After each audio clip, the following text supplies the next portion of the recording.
Halo, kembali bersama Suntar di Bengkel Mafia. Di video kali ini kita akan mereview kembali ya mengenai gerak parabola. Nah, video sebelumnya saya sudah membahas mengenai konsep dasarnya. Kali ini kita akan melihat gerak parabola yang utuh ya, mulai dilempar bendanya dari bawah sampai kepada puncak lalu dia akan jatuh kembali. Nah, misalkan kalau benda itu dilempar dari titik 0 ya, di sini, maka ketika dia naik nanti gerakannya akan melengkung sampai di puncak di titik A, dia tidak akan naik lagi. Kemudian dia akan mulai turun sampai menuju ke titik B. Nah, seperti di dalam video sebelumnya, saya sudah bahas bahwa gerak parabola ini bisa kita tinjau dalam dua arah. Jadi bisa dalam arah sumbu X, bisa di dalam arah sumbu Y ya. Dan kita sudah tahu bahwa ketika pertama kali dilempar di sini, ini kan miring ya, miring ke kanan atas sana. Jadi bentuknya itu nanti akan seperti ini. Jadi ketika dilempar mula-mula ya, dia memiliki kecepatan mula-mula V0 dengan sudut alfa. Makanya nanti dia akan terlemparnya ke sana. Tetapi karena ada gravitasi yang menarik ke bawah, dia akan melengkung seperti ini. Nah, ini adalah V0 atau kelajuan mula-mula ketika benda itu kita perhatikan ya, atau kita amati bernilai V0 dengan sudut elevasinya atau sudut kemiringannya adalah alfa, maka kita bisa tinjau menjadi dua sumbu ya. Ketika kita tinjau menjadi dua sumbu seperti ini, kita bisa menggunakan trigonometri. Jadi V0-nya ini kita proyeksikan dulu, ini menjadi V0 kali cos alfa, ini menjadi V0 kali sin alfa. Loh, ini didapat dari mana? Kalau Anda ingat ya, itu misalkan ada segitiga siku-siku seperti ini. Lalu kemudian ini adalah sisi miring R ya. Ini adalah alfa di sini. Ini adalah sisi tegak, sebut saja Y ya, panjang ini ya. Itu adalah Y. Sedangkan panjang sisi mendatarnya kita sebut saja X. Dan kita tahu ya, dalam trigonometri itu nilai cos alfa adalah sisi yang horizontal ini X per dibanding dengan sisi miringnya R. Dengan demikian saya bisa mendapatkan X sama dengan sisi miring dikali cos alfa. Sedangkan nilai sin alfa itu adalah sisi tegak ini dibagi dengan sisi miring, yaitu Y per R. Maka dengan demikian untuk mencari nilai Y sama dengan R kali sin alfa. Nah, kalau kita lihat ya bentuk segitiga siku-siku ini ya, segitiga siku-siku yang saya gambarkan ini kan bisa kita bikin bentuk kotaknya. Jadi kalau kita bikin bentuk kotaknya seperti ini. Nah, perhatikan nilai yang bawah sini itu adalah X, sedangkan nilai yang tegak ini sama dengan ini kan, adalah Y. Jadi, untuk mencari nilai X yang mendatar ini adalah sisi miring kali cos. Untuk mencari sisi tegaknya, panjang sisi tegaknya, itu adalah sisi miring dikali sin. Maka dengan demikian, kalau sisi miringnya adalah V0, maka sisi mendatarnya adalah V0 kali cos alfa. Kalau sisi tegaknya ini ya, maka seperti yang tadi sudah saya jelaskan, itu adalah V0 dikali sin alfa. Dengan demikian, maka terbukti mengapa rumusnya seperti ini. Oke, nah sekarang kita akan coba ya melihat di dalam gerak dua dimensi ini sebenarnya apa yang sedang terjadi. Kita tahu bahwa di dalam pembahasan sebelumnya, ketika benda ini bergerak ke atas, ya jadi ketika benda ini dilempar ke atas, ini kan ada dua arah, berarti ke atas dan juga ke kanan. Nah, yang ke kanan ini itu adalah gerak lurus beraturan karena sekali lagi tidak ada gaya lain yang bekerja ya di situ ya, tidak ada gesekan, hambatan udara diabaikan, geraknya ideal, maka di sini GLB.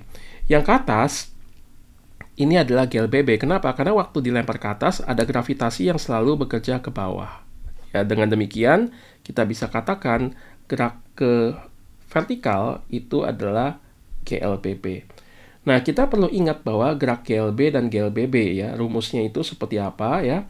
Untuk yang GLBB, gerak lurus beraturan dalam arah sumbu Y, kita ingat ada rumus seperti ini. Jadi ketika mencari perpindahannya, itu adalah kecepatan dikali waktu ditambah setengah kali percepatan kali T kuadrat. Kalau untuk mencari kecepatan atau kelajuan pada T tertentu, itu adalah kecepatan awal ya, ditambah dengan percepatan kali waktu. Berlaku juga nanti rumus yang ketiga seperti ini. Maka dengan demikian, dalam arah sumbu X ini, ya ini kan ada V0 cos alpha ya, saya nanti bisa tuliskan seperti ini. Jadi jarak yang ditempuh oleh benda ini ketika dia naik ke atas, itu kan nanti kan ada jarak tempuh ke kanan, yaitu delta X sama dengan V kali T, karena GLB, ya. Sedangkan di dalam arah vertikal, ya itu jarak yang ditempuh, itu kita menggunakan GLBB, delta S sama dengan V0T tambah setengah T kuadrat. Dengan demikian, dalam arah sumbu Y, saya bisa tuliskan seperti ini. Jadi kecepatan awal dalam arah sumbu Y, ya, yang sebenarnya adalah V0 sin alpha ini, dikalikan T tambah setengah kali A kali delta T kuadrat. Di mana A-nya ini sebenarnya hanya gravitasi yang arahnya melawan kecepatan ke atas ini. Oke, ini adalah konsep dasarnya. Sekarang kita coba contoh soalnya ya. Misalkan, nah ini saya hapus dulu semua ya. Kalau saya berikan ada suatu benda nih yang dilempar ya dengan kelajuan awal bernilai 40 meter per detik. Dan kita ingat ya, ini dilempar dengan bentuk soal yang geraknya ideal ya, tidak ada hambatan udara, tidak ada gesekan udara dan sebagainya. Jadi hanya bekerja ada gravitasi ke bawah yang nilainya adalah sebut saja ini 10 meter per sekund kuadrat. Ya sebenarnya mungkin lebih tepat 9,8 berapa gitu ya, tapi saya pakai 10 untuk lebih praktis saja di dalam perhitungan kita. Nah, nanti dia akan bergeraknya itu ya, ketika kita lempar seperti ini, dia akan naik ke atas, melengkung, kemudian dia akan turun sampai ke bawah. Jadi di sini ada jarak maksimum, kita sebut saja ini adalah delta X ya. Saya menggunakan warna berbeda coba ya. Jadi sebut saja ini ada delta X. Tapi juga ada ketinggian maksimum, kita sebut ini delta Y. Delta Y max ya, delta X max.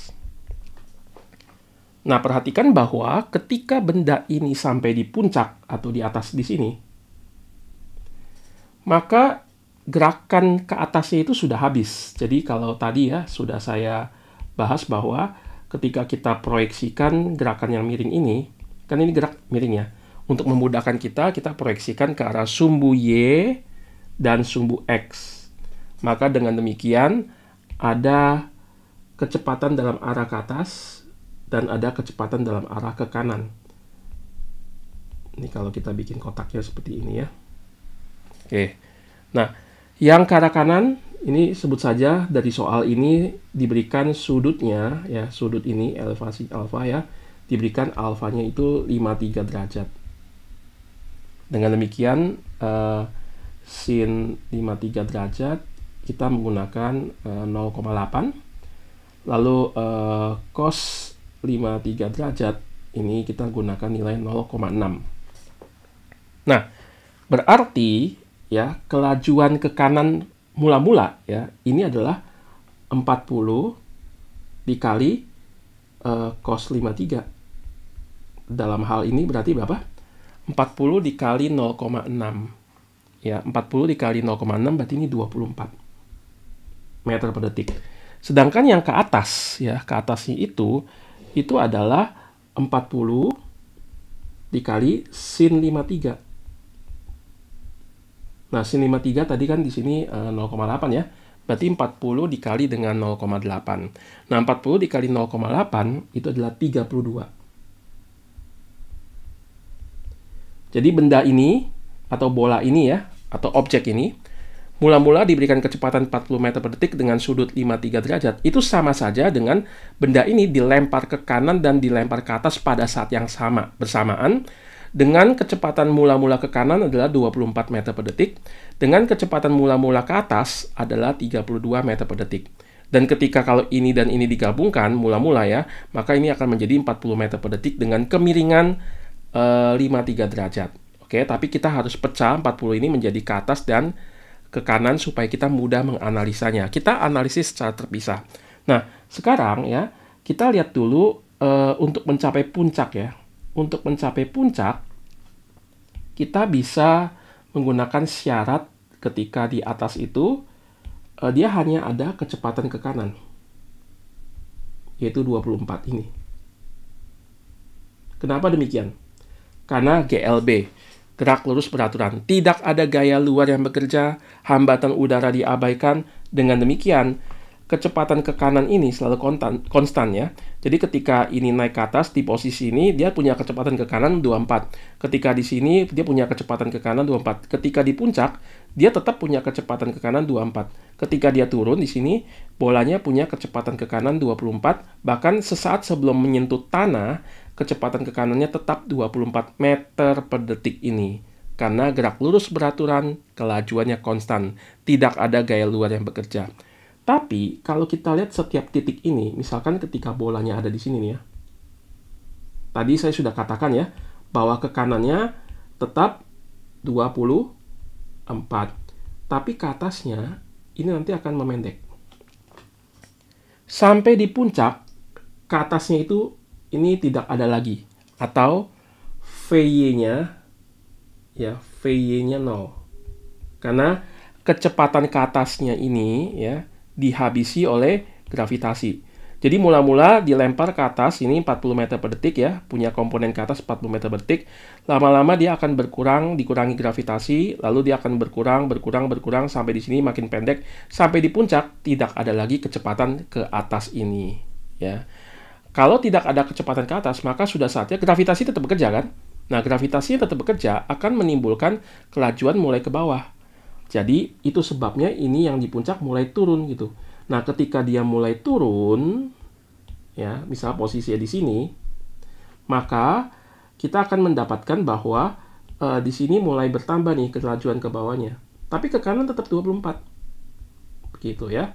Lalu ketika misalkan dia mulai turun lagi di sini, misalnya, kita tahu bahwa ke kanannya tetap 24. Tapi ke bawahnya makin besar ya. Seperti ini. Jadi, untuk mencari titik tertinggi yang ada di atas ini,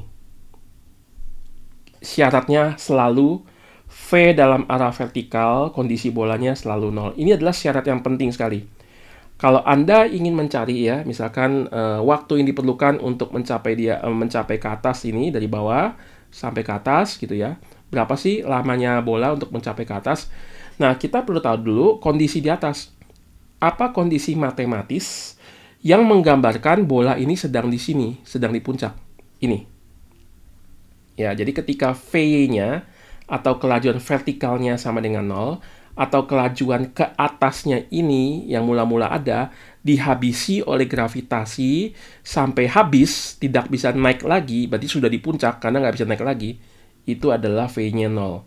V-nya sama dengan 0 adalah syarat untuk dia di puncak. Nah, sekarang kita bisa menggunakan begini. Dalam arah sumbu Y ya sekarang ya, kita analisa satu-satu. Pertama-tama, kita analisa yang sumbu Y-nya dulu.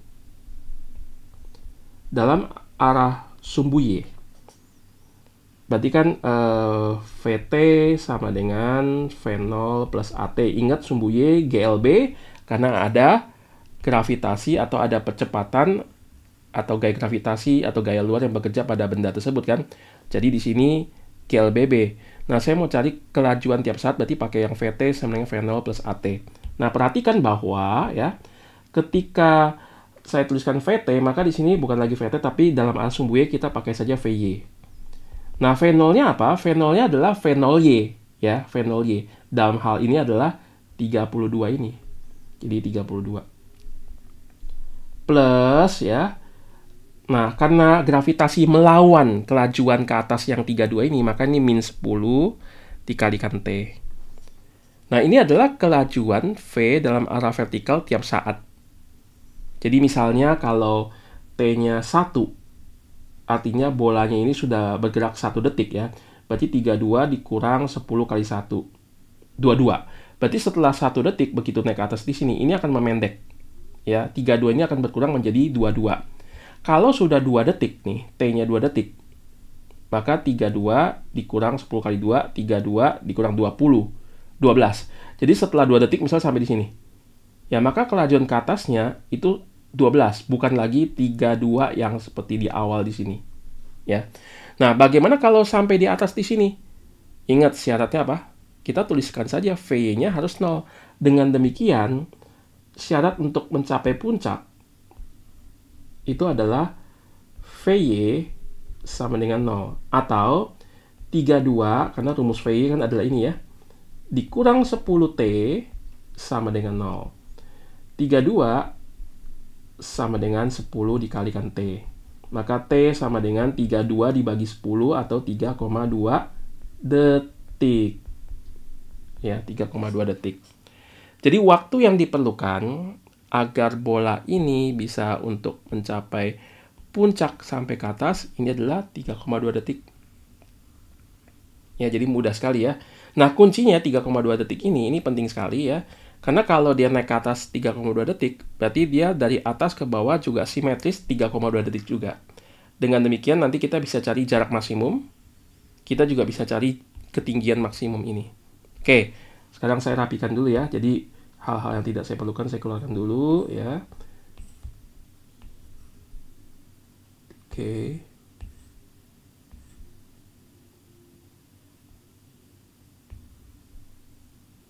Nah, seperti ini. Nah, sekarang kita coba hitung ya. Tadi kita sudah dapat T puncaknya adalah 3,2 detik. Atau misalkan dari O sampai ke A ya. Nih ya. Jadi T dari O ke A tadi adalah 3,2 detik. Maka untuk mencari ketinggian maksimum atau delta Y max ini, kita cukup menganalisis gerak vertikal ke atasnya. Karena GLBB berarti delta Y sama dengan V0T tambah setengah kali A kali T kuadrat.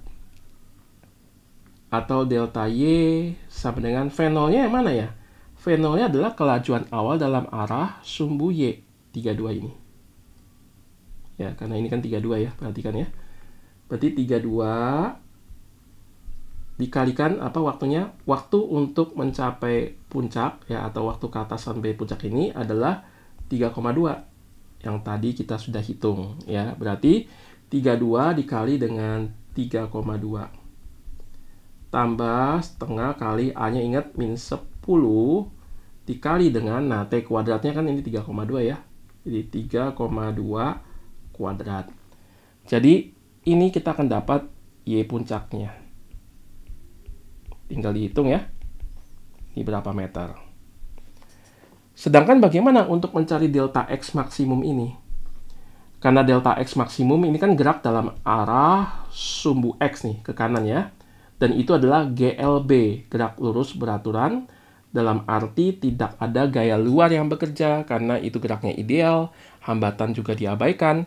Jadi, dalam arah sumbu X, itu delta X max-nya itu adalah Vx yang konstan, yang ke kanan ini, yang selalu 24 ya, 24 ya, bahkan sampai di sini pun ya, itu tetap ke kanannya 24 begitu ya.